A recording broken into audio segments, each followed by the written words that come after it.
Okay, it's rap packed to my pulse flat. We keep it real, no false rap. I got 4 cars and they all black. Got 4 bras and they all that. We call that ballin'. Doing this is my calling. Flow is so appalling. My phone off and she calling. I'm like, yeah. What's going on, internet, and welcome back to Nth-Level Entertainment, the most awesome series, comic book, and movie-related YouTube channel in South Africa. I am your host, Z the Entertainer, and today I'm going to be doing a film review for Death of Superman. Now, this is basically the latest movie, I think the 32nd installment, according to Wikipedia, of this film franchise. This was started way back in 2006, if I'm not mistaken, with Superman Doomsday, the first in the line of DC animated movies that were produced by Bruce Timm. For those of you who don't know, Bruce Timm is the producer from Warner Brothers Animation that's responsible for hits like Batman and the animated series, Superman the animated series, Justice League, Batman Beyond, so on and so forth. Now, they eventually went on to actually make feature-length movie that would go direct to DVD, the first of which being Superman Doomsday. Ironically, Superman Doomsday was based on the same comic book graphic novel that Death of Superman is also based on. Basically, it tells the story of Superman as he battles a monster called Doomsday that actually battles him to the death, literally.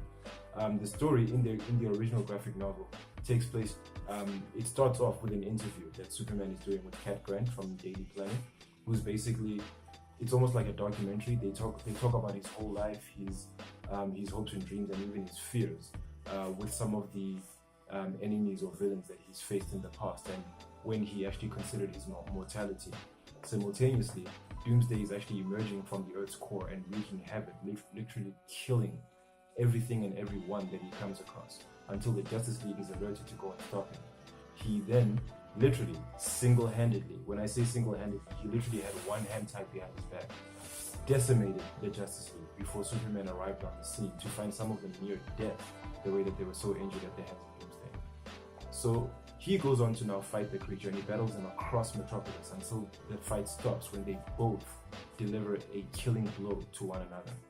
Now, that's the story that Superman Doomsday, the first movie out of the DC Universe original animated movies line of movies that Bruce Timm produced.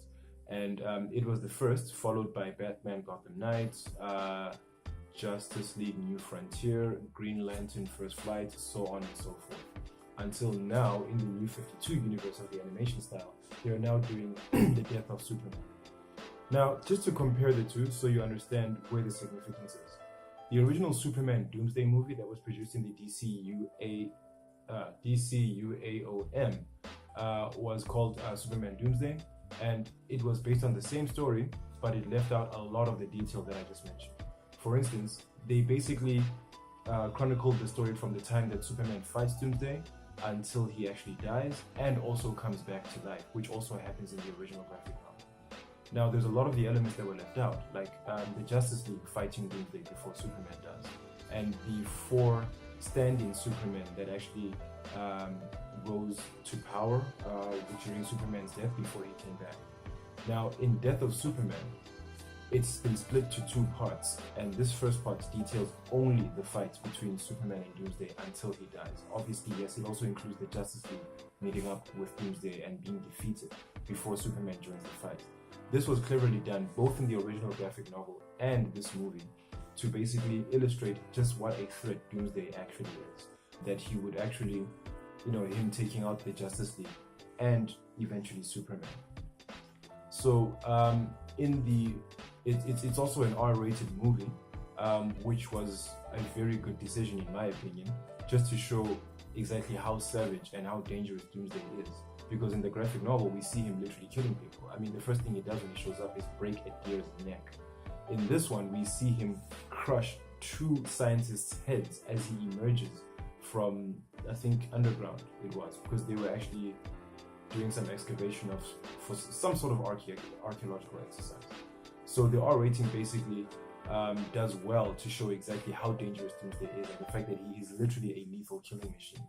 Just like how Logan was the best Wolverine movie ever because it was R-rated. I mean, if you don't see Wolverine slashing people, then what good are his claws for, right?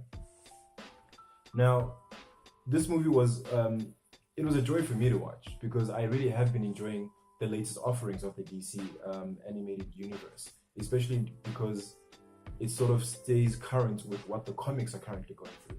In that, it shows the characters in their New 52 universe iteration of their characters and costumes and so on. But it still tells that same original story. And this one has a bit of a twist in that this is when Superman actually finally decides to reveal his true identity to Lois, because he feels he's now in love with her and he wants to take her seriously and bring her more into his world. But simultaneously, he has to now face the threat of Doomsday looming to destroy the world. And he now has a choice to make. He both tells her, but he still has his job to do as Superman and sacrifices himself for the greater good. I really enjoyed this movie. The action sequences were just mind-blowing. They really captured the peril that Superman found himself in, and also his resilience in carrying on the fight to his death. The four faux Supermen that come across somewhere in the story were actually teased somewhere in the movie, where we see all of the characters themselves before who they are eventually to become, and then we see their gradual transformation in post-credit scenes at the end of the movie. Now, this movie was so good, and of course, it's a no-brainer that all of these DC animated movies are better than the DC Extended Universe live-action counterparts that we've been getting lately. The Batman vs Superman movie actually referenced the Death of Superman storyline quite heavily. This movie did it so much better while still referencing the Batman vs Superman version of the story. Because in certain scenes, like when Superman takes Doomsday out into space and he fights him there, is actually done in this movie, and it's done in a very similar cinematic fashion. And there's even a scene where, and even the way that Superman actually dies at the hands of Doomsday, he charges him and punches him so hard that he breaks his neck, but then Doomsday still impales him through the chest with one of the spikes that actually grew and evolved during the fight. Very similar to how Henry Cavill's Superman died in Batman vs Superman. And then it also references the original, the Superman 1, the Richard Donner version that was starring Christopher Reeve, where Superman saves Lois in a helicopter, and after he puts the helicopter on the roof, I think it was, he struggles to stand when Jimmy wants to take a picture of him, and Lois helps him up and she says, "I got you." He says, "You got me, who's got you?" That was basically a line that Lois Lane said to him in the first Superman movie after he rescued her from a helicopter. So yeah, look, this movie was great. I mean, I've enjoyed all of the DCUAOM movies, but this one is truly top notch and takes the cake. Double entendre compliments to a movie. I hope that Tim appreciates this. But yeah, it was great. In my opinion, I'll give it an 8 out of 10. The only reason why it loses 2 points is that I feel Bruce Timm's animation style has not evolved enough since when they first started. I always understood that he wanted to sort of remain true to his own simplistic animation style that he's always had, even since the television series cartoons that he produced, and that he brought over to the movie version of all these stories that he's been doing. It's nice, in a nostalgic point of view, but ultimately, if he's not going to evolve and match other animation styles that are currently produced now, they are going to fall behind as far as being relevant to the fans. So that's the only reason why I take 2 points off this rating. But otherwise, it's a fantastic movie, and I highly recommend it to any DC Comics fan. In fact, any comic book fan in general that likes a good animation. So yeah, let me know what you thought in the comment section below, and if you enjoyed the video, please click on the thumbs up icon to give us a like.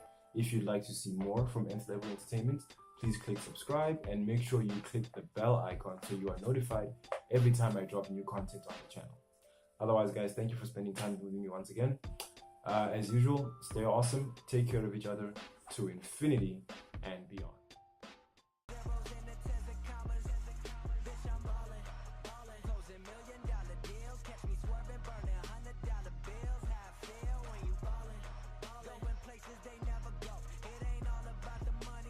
Hey guys, thanks a lot. If you want to see some more from us, click here or click here.